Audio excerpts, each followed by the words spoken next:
I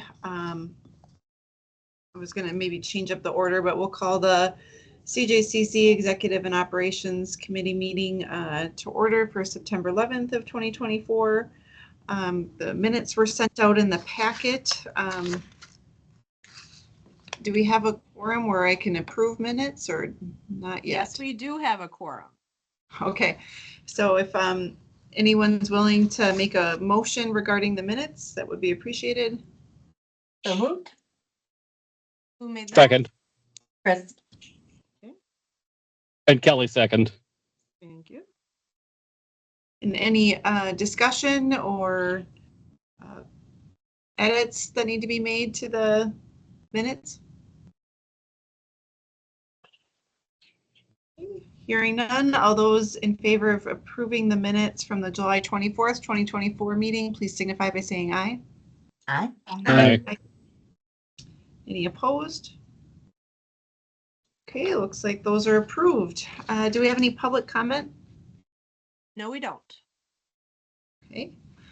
Do we have anyone from the Bridge to Hope right now? Does not appear to be the case. Okay.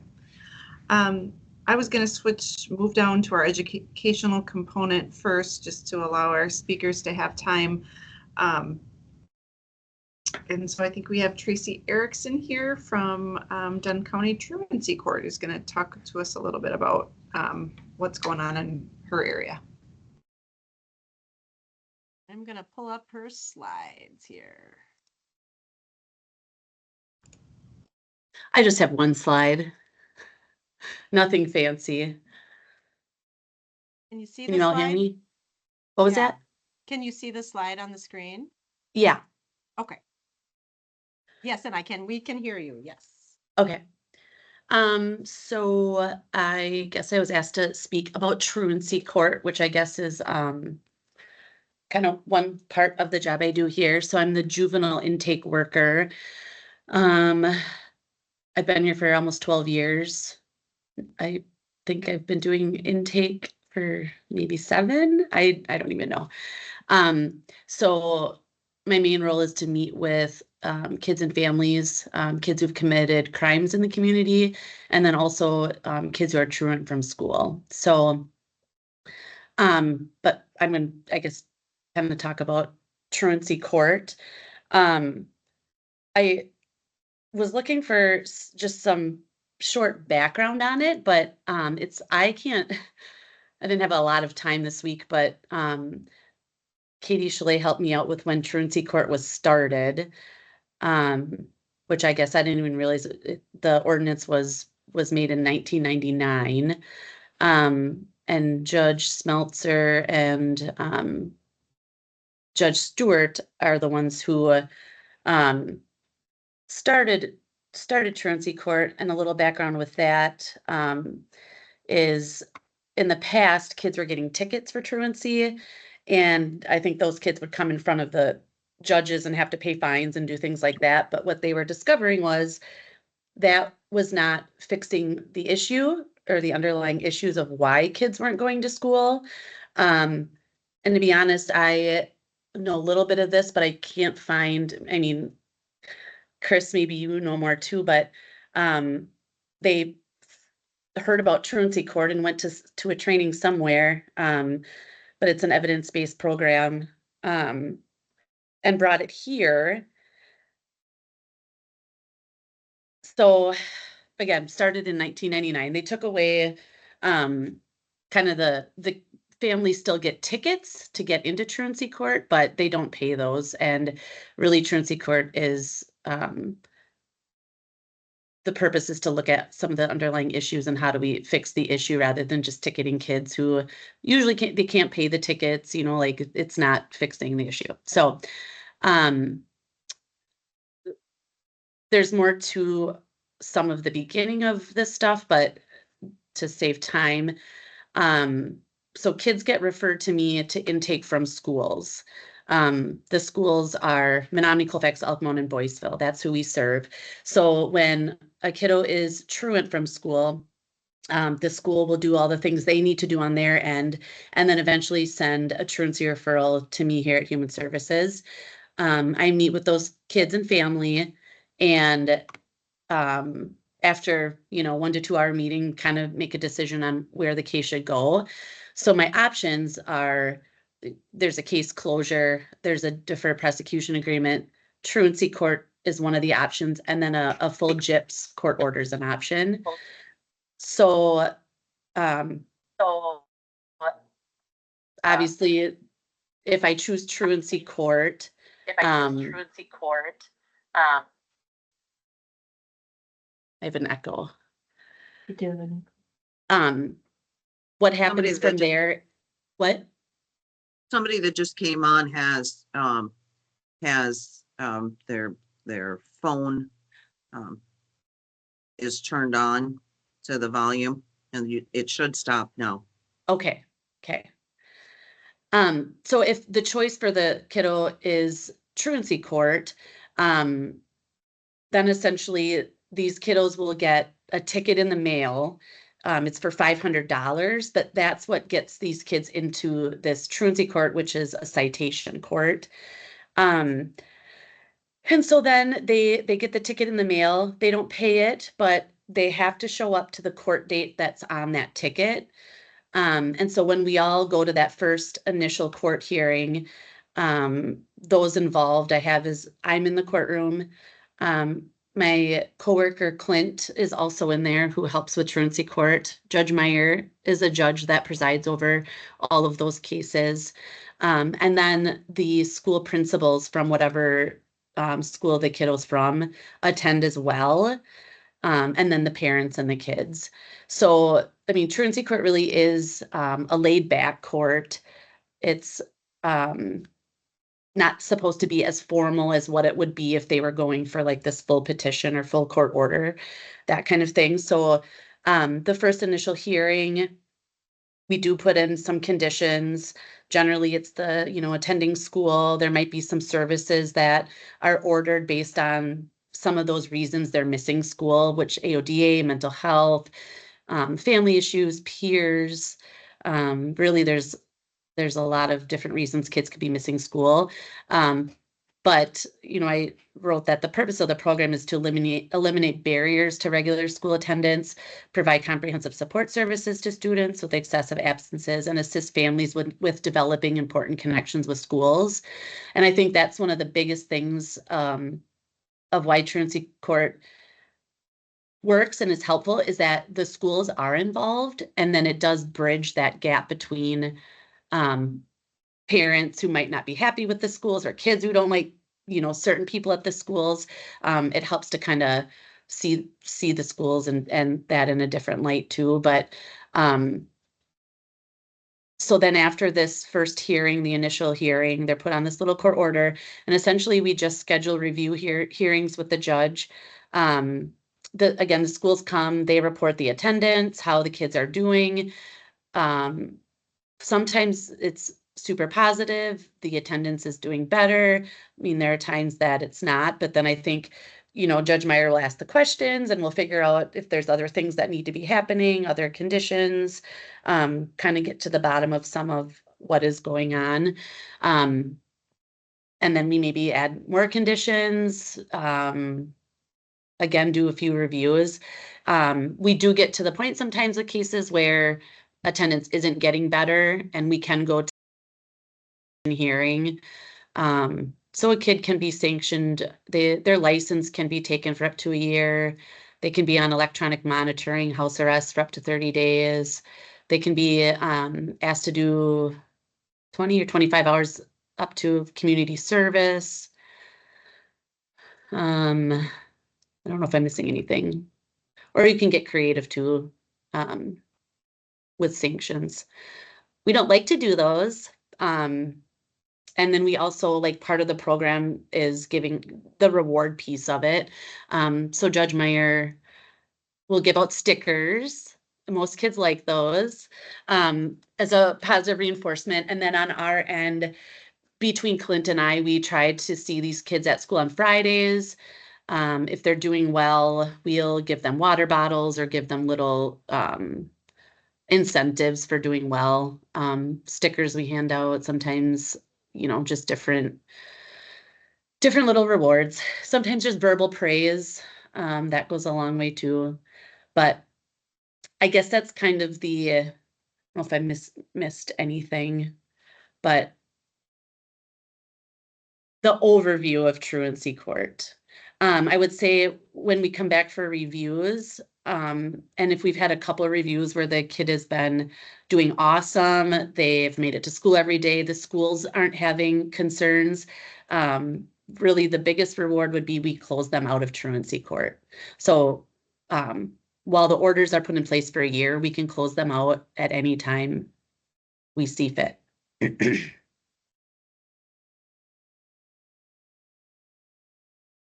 Does anyone have any questions?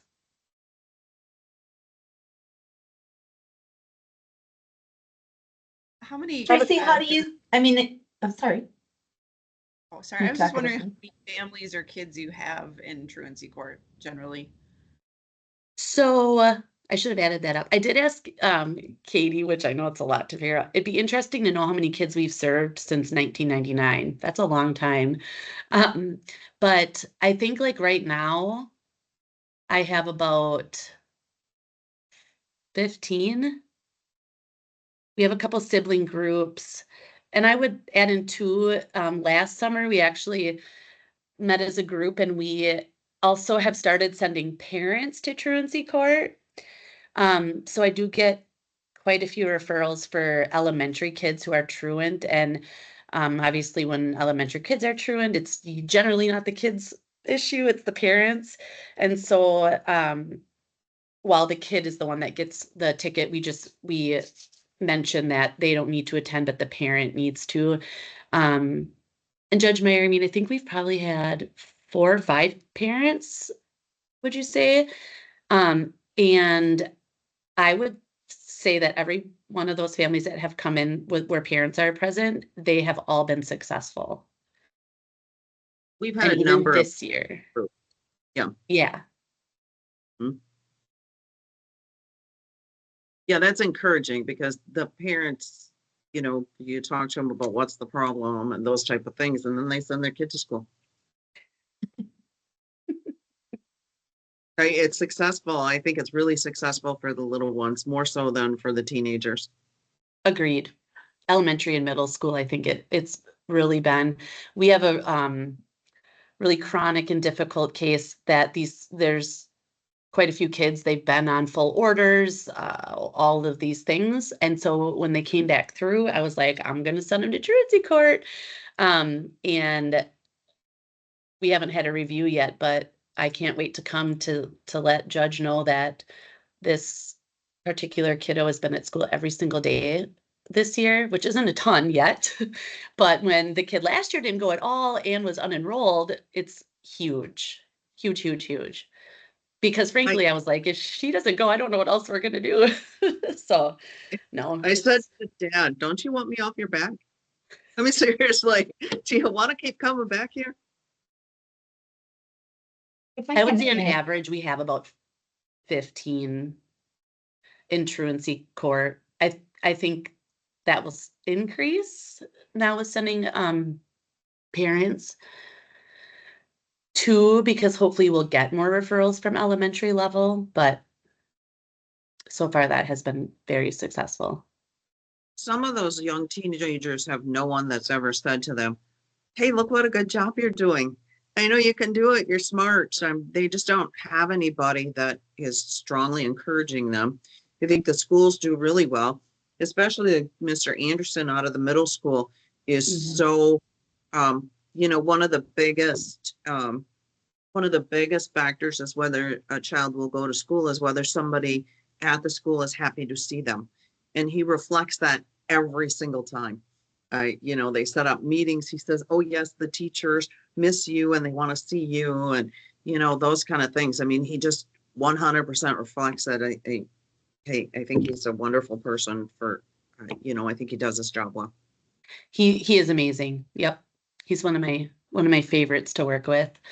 And I think that makes a huge difference too, Judge. I think some of that, again, I need to and want to look at back at some of this history, because obviously I took over truancy court from Casey, and I think Casey was involved in that beginning, but I was trying to find some of that information about the evidence-based stuff of truancy court, but I can't find that. And Chris, like, maybe you can guide me where to some, I know some of that was saved in our files, but I can't find any of that stuff. And then Casey tried to help me too, and she didn't have all of the things anymore either. So just to look at, yeah, some of those pieces. And because I think a big part of it is schools are supposed to be coming with comments from teachers and coming with that encouraging stuff, and saying that out loud in court too. And we do, I mean, it's sort of like family treatment court. And/or I want to say, I haven't been to the drug court, but we clap. Judge brings cupcakes if a kid graduates, and we celebrate. Some kids want pictures with the judge. Yeah, it's a cool thing when you see these kids through to graduation and they make it. So I think, I was gonna say, I think from the history standpoint, so I think truancy court has evolved over the years. And hopefully when things evolve, it's towards the better. But I think that at its inception, it was really an attempt to try to address truancy, understanding that it's one of the few things that you can change that really change people's risk for being involved in the criminal justice system. So there's lots of risk factors that factor into the criminal justice system, like your age of your first offense and all these things that happen. But the only two things that you can't change when somebody first offends. You can't change their age when that happens, all those sorts of things, but you can, or the number of previous offenses, but you can change school attendance and peer associations, or you can attempt to change those anyway. And so I think that was really kind of part of the start of it, was like, let's try to intervene earlier and get these kids in school and keep them out of the youth justice system. Then I think the next round of evolution was really around tightening up the processes so that there really was a court intake. I think back in the day, at the very beginning, it was a citation and then they just came to court, but that wasn't always a very efficient process. And so then there was actually intake was added into that process. Lots of, like, I don't know, formalization of just the processes. But I think that most recently, so some of the history, the evidence-based history, is really around when you bring schools, families, and an intervener together early on, you often can reduce the amount of truancy by about 50%. And so that was really some of the hope of that. But then I think most recently, under Judge Meyer's oversight, I think it has moved closer to the family treatment court or the adult treatment court systems, which also have a ton of background and evidence-based work to them about what works. And so it makes sense, at least anecdotally, to adopt the same kind of approach with truancy as you do with family treatment court or adult treatment court. So that's just sort of some of the background. thank you, Chris. I would like to. Oh. Can I go? Thanks, Chris, for that history. I know when I started 2 years ago, I met with each of the schools in Dunn County, and we shared positives and weaknesses, going on between human services and the schools. And definitely each one of them spoke about the truancy court process. the collaboration that Tracy has with the schools and the big difference that makes. And then, actually having truancy court. Many counties do not have that. That is very rare to have a truancy court. And so our surrounding counties do not. And most counties do the ticket piece. And then, they're kind of on their own unless they meet, this really reoccurring type situation. And the root causes that are happening, as Chris said, all lead then to many times higher risk of delinquency and such. And so the school's just very appreciative of the outcomes of truancy court and the relationships that are built with that and responding to the needs of the school. So I appreciate that and thank Judge Meyer and Tracy and Clint for the work that they do in that program. And that's just what I was gonna kind of end with too. Some of those schools that we work with, like Elk Mound, and we actually worked in Elmwood this year, obviously work with many different counties, and they just greatly appreciate that we have a truancy court and that it is responsive and they feel heard. And even though it may not work for every kid, schools are just appreciative that we have this extra tool because I go to tons of meetings with other counties, and literally just this last week was another one. Anyone have anything they want to bring up? It's always truancy. What do we do with truancy? We don't know what to do with truancy. And then I just keep saying, you guys need to get a truancy court because there just aren't a lot of tools out there anymore to help with truancy. But regardless, the principals are just always so thankful that we're more responsive than some other counties are with truancy. Even if it doesn't work, they're just happy that we tried and there was something that we could try. And I would add on to that, our schools in Dunn County, also from going to all my regional meetings from other counties, are amazing for the most part. We're very lucky. We have very good schools in Dunn County that work with us and, are on the same page, because I have a lot of social workers who are like, our schools hate us. They don't want us to come into the schools. And they're like, I'm like, oh, okay, well, that's strange. I don't know. So yeah, we have some pretty good schools around here. Okay, well, thanks so much for coming, Tracy. Next item I think we're going to move to is, I saw Jamie Dardine joined us. So if she wants to talk about the bridge. Yeah, thanks. Thanks for inviting me. So I'm Jamie and I am the legal advocate at the Bridge. We are primarily a domestic violence and sexual assault crisis center and shelter here in Menominee. So we focus on victims or survivors that are fleeing those types of situations, whether they need shelter or whether they just need other outreach services. That includes like going through restraining orders, safety plannings, bond modifications, different things like that. But we have a lot of different advocates here that kind of focus on different topics that someone may need help with.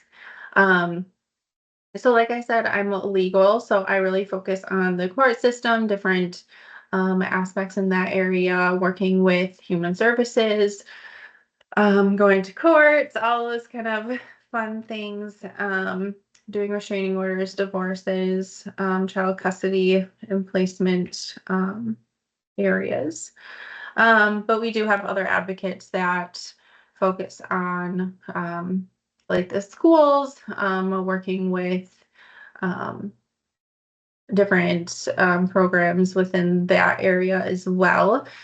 We have like different groups in the schools for kiddos, so we can kind of work on like boundaries, healthy relationships, and those kind of topics. So we can do presentations at the schools or like different events in the area. We do different tabling events to kind of promote those types of services as well for kiddos. But we do primarily serve Dunn and Pepin counties. We'll take in anyone and everyone. We have someone currently here that's from California. So that's not necessarily limited, but for grant purposes, it's done in Pepin County. So we do have an advocate that goes to Pepin County, and kind of gives all of our services that we have here, over there. But we do, like I said, have a shelter as well. So that's obviously a big aspect in our agency. So we have 8 bedrooms, I think. And that can be um, for larger families, small families, single individuals. Um, we kind of make do what we can to fit in a family. Um, we also accept pets, which is kind of fun. We get a wide variety of different animals in shelter. So we have a pretty good relationship with the Humane Society to help, whether that's needing food or cat litter or different vet appointments, just to make sure that pets are updated on vaccinations, or if they need neuters or spays, and all those different things to help with them, because they're fleeing too. So, but our shelter stay it starts at a 30-day stay, but obviously you can't necessarily get your life on track within 30 days. So we will do extensions if the head of household is like working on their goals and working on different aspects to be able to move forward. Obviously, a large barrier to that is housing, but we know that there is a lot of different items needed to get housing. So we're able to help, like getting birth certificates, social security cards, those types of identification pieces. But there's a lot else that kind of goes into housing, whether that's do they need a referral to the job center, W-2, employment, receiving income, what does that look like? To kind of open some doors, since we all know the waiting lists are super long. And we see a lot of individuals that come in with not the greatest background. So if we already know that they're not going to be qualified for a housing program, or like through HUD housing, we'll definitely look at those other avenues to see what we can do to help find something that they can potentially qualify for. Yeah, I don't know. I could talk all day about all the different things that we do, but we are open 24/7. So we do have, our day staff that's here during the day that primarily helps with all the different things. But we do have staff here on nights, weekends, holidays. So we are open 24/7. So we do have someone always here to help the best that they can. And if not, definitely, giving referrals or setting up appointments for us the next day. But we do keep, open relationships with different networking agencies to help with those referrals. Especially like we have a lethality assessment program, if you guys know what LAP is.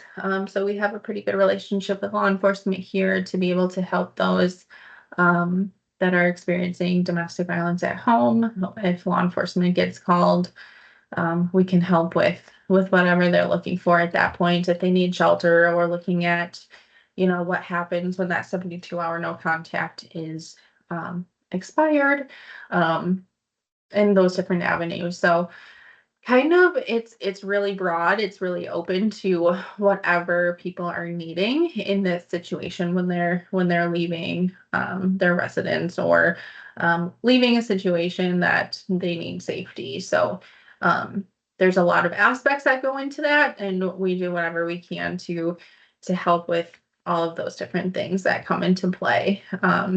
So I could go all day about the different things and different situations that come up, but generically we will do whatever we can to meet all the needs, or at least give referrals to meet those needs that the client needs help with. So Jamie, if I could just what's your capacity? Are you at capacity? Do you have a long waiting list? And if individuals don't have, if you're full, are you still, I know there was a time you were putting them up into hotels. And then if you could also just say, besides you, who else, is coming into court with, besides that we would interact in the criminal justice system. Yeah. As for shelter, we don't have a waiting list. We don't do waiting lists. It's mostly first come, first serve. And they'll get told, within that day, if someone calls for shelter, they'll get told like within that day if they're eligible or not. And if they're eligible, we'll recommend, if we are full, we'll recommend like calling in a week if we know that there's going to be space available. Obviously that can fluctuate pretty quickly. So we just recommend continuing calling if we know that it's someone that we can help, but what can we do in that space until we are have an opening? Capacity wise, usually we're full. But as of right now, at this moment, we do have a room open. But usually it's a pretty tough barrier. But we were putting people up in hotels for a while, but that was primarily during the pandemic when we had the extra funding to do that. Unfortunately, I don't know the logistics, but I know that we are going to be in a deficit. So we are working on budgeting and what we can do to kind of help still continue client assistance with those minor things. But not anything too much more than that right now. As for the criminal justice side of things, primarily, I do a lot of the court appearances with folks, and I do want to mention that I do give a spiel, whether they remember it or not, that I can't say anything, I can't do anything. I'm there for moral support. And just so they want another listening ear to be able to help kind of describe after court maybe what happened, and go through next steps if they don't remember, didn't understand, those types of things. Primarily it's me, but there are other advocates that do get different outreach clients that come in. If I can't take someone or whatever that looks like, that will attend court. So it's not super common, but usually if I do have the space and someone's requesting a legal advocate, that seems to be the most common request, but I'll take what I can. But yeah, sometimes there's our Pepin County advocate will help out with different folks that come in. If my plate's full, they'll attend court with people, or at least do the process that is needed before court. So like, for example, if someone comes in, like a walk-in client that needs to do a restraining order, if someone else is available, they'll help go through that process, what that looks like, and go through all those steps.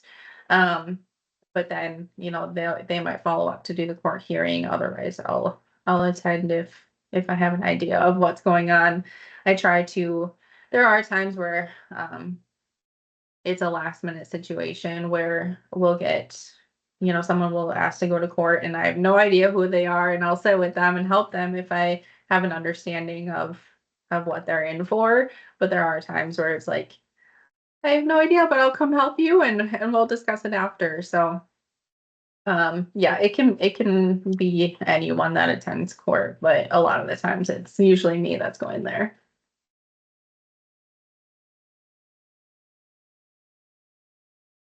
Any other questions? Awesome. Thank you for coming and sharing that with us, Jamie. We want to move on to the next one. I know Sandy Frigo's here as part of our oversight area for grant funding. We need to hear from all these different grant awards that we receive. So Sandy, if you want to talk to us about your pretrial services.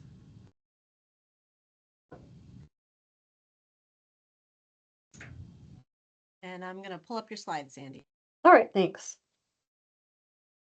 So while Sarah's doing that, my name's Sandy, pretrial service coordinator with Dunn County, and I started in this position in 2017. It's evolved a little bit over the years, but I've got a little bit of information I'll share as to the pretrial protocol, some assessment information, and then if anybody has any questions, just feel free to jump in. Okay, we can go ahead to the next one, Sarah. So just kind of some basic information about assessments, and there are several different assessment and screening tools that I use, and when using any of them, we always want to make sure that it's effective. So all of the ones that are used in our programs, they're objective, they're reliable, valid, transparent, relevant, and really after doing these assessments and screening tools, I want to be able to utilize the information that I gain from them to provide feedback to the particular individual that I assess, to other staff and stakeholders that we're working with in the county. And then in June of 2023, we did make one switch for our pretrial screening tool. We switched to the PSA. And our primary reason for making that switch from the Compass pretrial tool was due to transparency. And so far, that's worked out really well.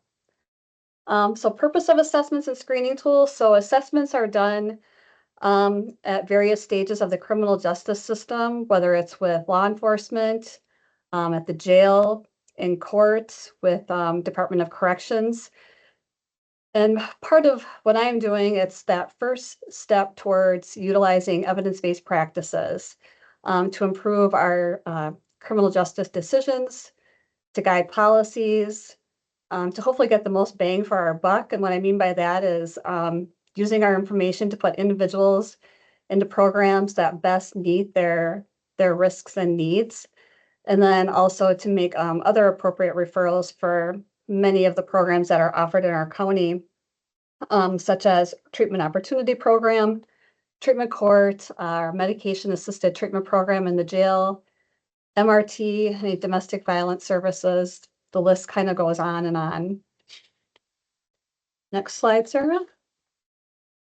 On the screen, there's several different assessments and screening tools that I use. The three that are highlighted in blue are the three that I will speak briefly about. The three in blue are the public safety assessment, our drug screening tool, and then our global appraisal of individual needs.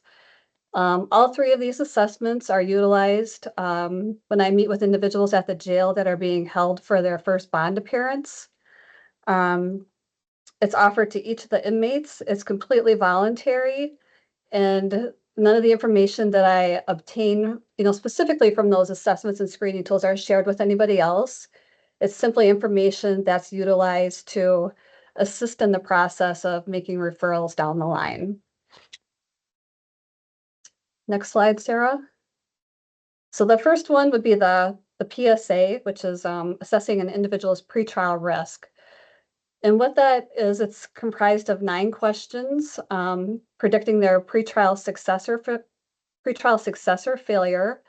And the 3 scores that I'm obtaining and sharing with the judge, the district attorney, and defense staff are their risk of failure to appear, their risk of new criminal arrest, and then also their risk of new violent criminal arrest while out on pretrial.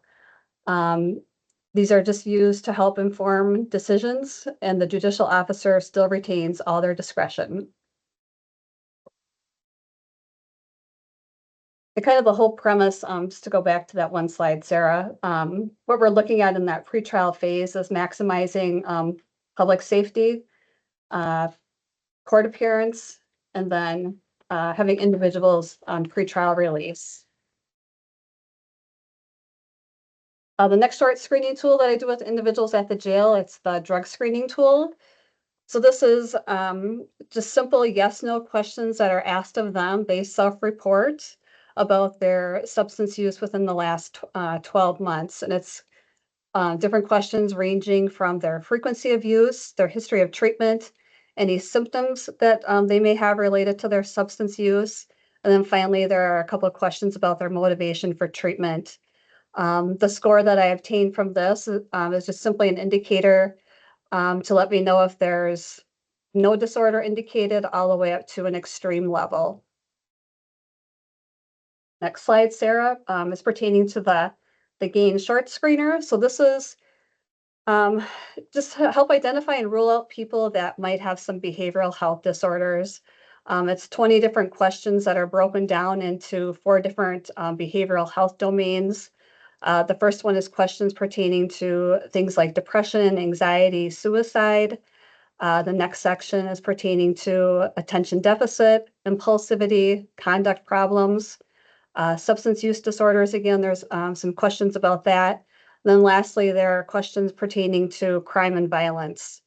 And this is usually where if someone is suicidal at the time, and if that hasn't not been identified by jail staff, then I alert them and also let the jail nurse in on it as well. And then after the pretrial, the public safety assessment is done, the drug screener and the GAIN short screener, that information is put into a very brief report that's provided to the judge, the DA, and the defense. And certain recommendations may be made on there as far as programming that could be considered for individuals. And it's just simply a tool to help them guide decisions. And then this slide here, I just kind of noted, based on the 267 alcohol and drug screeners that I did with the inmates in 2023, alcohol was noted by 102 of those inmates as their most problematic substance. And then methamphetamine was noted by 72 of those individuals as most problematic for them. So those 2 substances alone make up more than half of the problematic substances that were noted. And then also, the individuals that noted both alcohol and methamphetamine were at the severe level. I would say the substances following behind that would be prescription opiates and cocaine are definitely making an uptick. And then just kind of some notes as far as the number of program referrals that have that I've submitted for potential review this year, based on the inmates that I have met with so far. For treatment court, 39 individuals, treatment opportunity program, 100, and then also for family treatment court, there was 1 individual. And I don't always, or if there are other programs that I make referrals to as well, besides these 3, probably a big one would be our jail medication assisted treatment program. I connect them with Shelley Joe, our substance use counselor there in the jail. Also referrals are made to our behavioral health officers, Aaron Berg and Dylan Christ, as well as Bridge to Hope, and then any other services that might be appropriate or available in the community. I connect people to them as well. Then just kind of a couple, excuse me, side notes. I would say steadily it's been alcohol and meth that's most problematic in our county. Definitely an uptick in cocaine and opiates. And then kind of the last noticeable thing over the last 18, 24 months is definitely an increase in homelessness in our county as well. Any questions?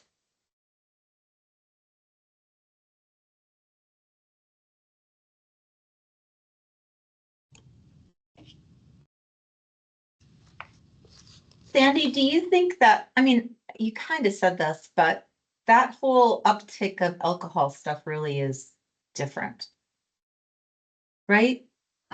Identification. I mean, from 2017 till now, I mean, we ran so hot on meth for so long. Yeah, but I always try to keep in mind too, Chris, I think meth always it's kind of at the forefront of everything. And this is the other kind of thing you got to take with a grain of salt. This is what's self-reported. So a lot of times they've got multiple substances that they're using. And maybe that one particular time that I met with them at the jail, alcohol is the thing that was the big driver for that occurrence in the jail. It's very often that they're using, excuse me, that they're using multiple substances. And it's just kind of, this is the time where they're saying alcohol is the big one that brought me here this time. You know, I can meet with them 6 months later and maybe they're going to say meth that time. So just a point of reference, in 2017, 21% or 103 had indicated that alcohol was their primary problem. Fast forward to 2023, it was a 38%, but it's still 102. So it's the same number of individuals, but the percentage went up. Just for that point. That answer your question, Chris, or not really? No, that makes perfect sense. I was And gonna what is say that- interesting too, when we're looking at the numbers for meth, it was in 2017, 163 self-identified meth. This past year, it was 72.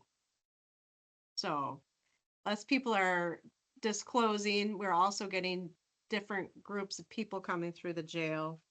I think the other thing that I've seen too, and I would say this is pretty consistent over the last 12 months, is there's just more substances that people are using. Like maybe in the past they would have said, yep, it was meth or it was alcohol, but we have plenty of people that are now saying, nope, cocaine is my substance that's really the most problematic for me.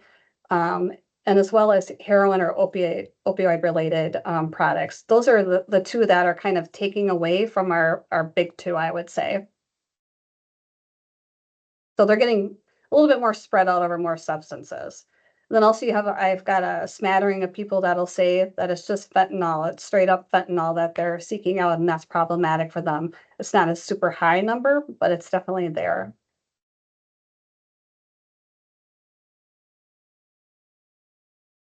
And just out of curiosity, like, this is really more just subjective on your part, but like, do you see people's receptiveness to you change as you see people sometimes multiple times? I mean, or does that really vary too? Or I don't know. I'm just curious about people's state of mind when you actually, meet with them. No, I think that's a good question, Chris. And there definitely are people that I've met with at the jail, a half a dozen times, and they'll tell me, no, I don't want to meet with you. And maybe that seventh or eighth time, they'll finally say, okay, I'll listen to what you have to say. So as we know with a lot of things in the criminal justice system, whether it's treatment or other programming that's offered, sometimes it takes about 20 times of asking before you get them to, jump on board and at least listen to what you have to say. So it's a lot of planting the seed and giving them resources, letting them think about it and, come back to the jail a half a dozen more times before they, want to accept any services that might be helpful for them. I might meet with you the first time. I'm just going to avoid you after that. There's a lot of them that meet with me multiple times. You at least say welcome back. I say welcome back. I guess for a little fun piece of trivia, does anybody know what I get asked the most? The question that the inmates ask me the most. Are you still here? No, first they say, are you the nurse? Everybody wants the nurse. And the second thing they ask is, are you my attorney? So they really don't care about a pretrial service coordinator. But I always tell them they're to help. I would just add that, Sandy's role in this early assessment and referral process is a real shining star that we're able to get in there quickly and start that process early. The cases still have to move through the court system and due process, but we certainly are able to get started faster, and that is one of those evidence-based practices we're doing with our grant funds. All right, great. Well, thank you, Sandy, for sharing all that information and for the work that you do. Thank you. Yeah, so let's maybe move up. We have an action item for this meeting, and that's to determine nominations or recommendations for the 2025 CJCC membership. We need a vice chair and 2 citizen members. So let's start with the vice chair. Does anyone have any nominations or recommendations? Well, let me just kind of give a little preface.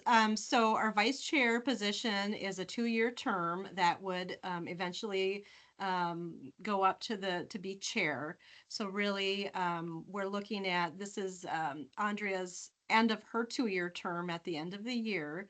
So we have Vice Chair Judge Meyer moving into the chair position, and we're looking to fill the vice chair of the CJCC. So not quite as intensive as far as roles, but certainly a leadership role within the council, and then really preparing for the 2 years of to be chair.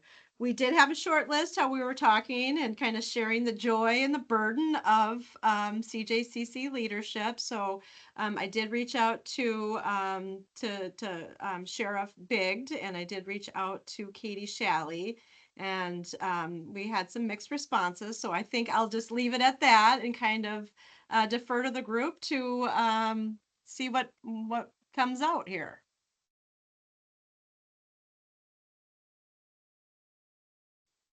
I mean, I should nominate Katie.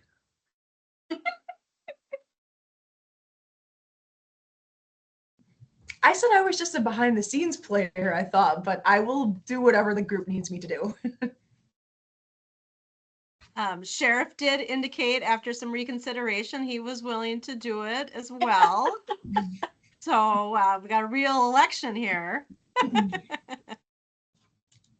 No, I heard Katie say she would be willing to do it first.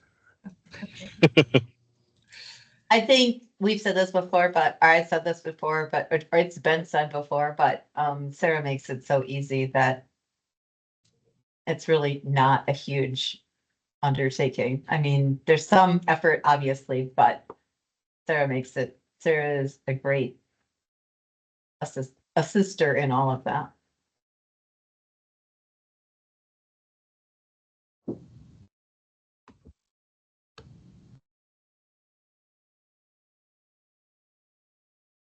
But that being said, how long you got to go, Kevin? Until the end of this term? Till the end of this term for sure, unless the Yes, but governor how finds long, reason to how long, remove when me. is the end of this term? I got 2 more years in this term. My plan is to do 1 more term, but it all comes down to an election. So. Kevin, it is then. 'Cause Katie is a bit younger, I have to say, so she'll. we need coming. her later. I was just gonna say. But keep in mind, I am 54 and I'm maxed out on Wisconsin retirement, so I could leave tomorrow. But Not if you're vice chair, you that's, can't. yeah, that's not my plan at this point, but So do you need a nomination of Kevin? I think that was one. I'll I would second that. Yeah.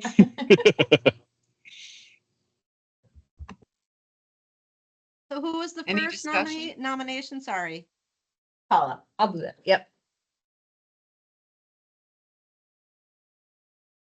Any discussion? Kevin, you want to give us an election speech since we saw the debate last night? here's my election spiel. I think Katie would do a much better job, but yeah. Maybe yeah, we she's should have probably had got a few- debate. She's probably got a few more years to probably get step into that role. So I'm willing to take it on. Thank you. All right, then all those in favor of nominating Sheriff Kevin Bigd as our vice chair, please signify by saying aye. Aye. Aye. Any opposed? Does Hey, mine count? congratulations, Sheriff. 4 years. Sarah, can you put in the notes that Katie's up next? Oh yeah. I'll do that. Thank you, Our Sheriff. reserve. Excellent. Thank you very much, everyone. Appreciate that. All right. Sarah, anyone for our citizen members who's willing to serve? Yes, so I reached out to a short list of individuals for the citizen positions that we have on the council. So every fall, the last meeting, we nominate the full council elects or votes in the 2 citizen members that will serve for the next year.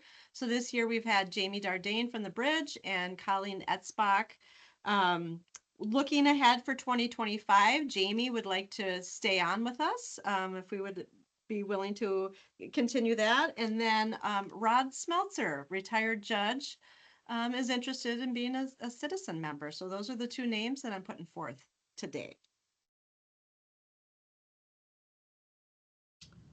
Okay, so those are, just possibilities. If anyone has anyone else who they think would be interested or would be a good fit, has interest in our criminal justice system, feel free to make any motions. I'll go ahead and nominate the two who have already agreed to sign up for the duty. I can second Anyone that. else? Okay. Any discussion on the motion or any other nominations? Okay. Hearing none, all those in favor of nominating retired Judge Rod Smeltzer and Jamie Dardine to continue or to be our citizen members for 2025, please signify by saying aye. Aye. Aye. Aye. Any opposed? Okay. All right, that motion passes and we're set for, I think those will be brought up at our large CJCC meeting on November 21st. We always just seem to run out of time, and I don't want to keep us later. Sarah submitted her written report. Anything pressing, Sarah, that you need to bring up? Just that we are going to cancel the October 23rd CJCC Operations Executive Meeting. Most of us will be at HR training at Chippewa Valley Tech that day, so we're going to forego that meeting, and we've tended to the business that meeting would have entailed. So I will take that off our calendars. So then our next meeting would be November 21st for the big quarterly, and then our final meeting will be December 4th for the operations and executive. Those were my pressing, I guess, items. Okay. All right. I'm suggesting we just forego the remaining items on our agenda given our time constraints. And I know we had a lot of educational components, but we needed to fit that in since we're canceling the October 23rd meeting. But if anyone has anything, of course, reach out to Judge Meyer and I or Sarah. So I guess our next meeting dates are October 21st, and then we'll have one December 4th, and then Judge Meyer and Kevin get to take over. So anyone want to give us a motion to adjourn? So moved. Second. Great. All those in favor of adjourning, please signify by saying aye. Aye. Aye. Any opposed? Okay, have a good afternoon. Thank you all. See y'all next time. Thank you. Bye-bye.